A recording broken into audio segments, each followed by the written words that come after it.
শেষ দিনে আগামীকাল দশমী বিসর্জন হবে, দুর্গা প্রতিমার বিসর্জন হবে। আগামীকাল শোকের দিন, আজকে আপনার শেষ দিন। এখানে বাগেরহাট জেলা বিএনপির বিভিন্ন নেতৃবৃন্দ উপস্থিত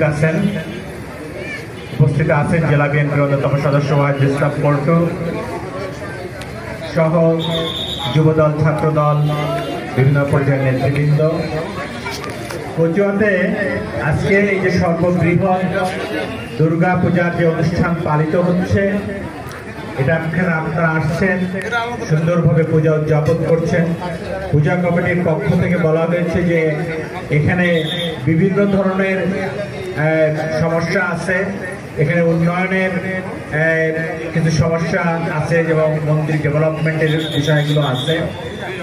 আমরা আশা করছি যে আগামীতে সকল মন্দির বাংলাদেশে যেগুলো আছে সেগুলো বাংলাদেশ জাতীয়তাবাদী দল আগামী ফেব্রুয়ারিতে যে নির্বাচন হবে, এই নির্বাচন এই দল যদি ক্ষমতায় আসে, আপনারা হিন্দু মুসলমান সবাই মিলে, সকল বাংলাদেশি মিলে আমরা যদি আমাদের এই প্রিয় দলকে ক্ষমতায় আনতে পারি, তাহলে আমি এই কথা বলতে পারি যে নিশ্চয়ই সকল মন্দিরকে এবং অন্যান্য ধর্ম উপাসনালয়গুলোকে রাষ্ট্রীয় পর্যায়ে পৃষ্ঠপোষকতা করা হবে, যেখানে কোনো রকম অর্থনৈতিক সংকট ও দ্বন্দ্বতা থাকবে না।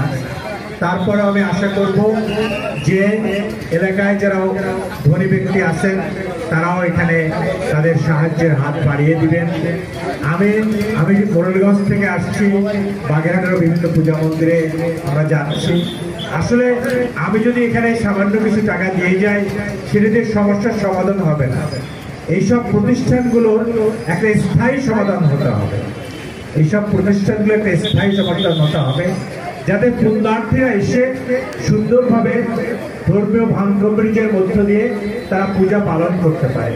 এখানে পর্যাপ্ত নিরাপত্তার ব্যবস্থা থাকতে হবে এবং রাষ্ট্রকে সে দায়িত্ব নিতে হবে।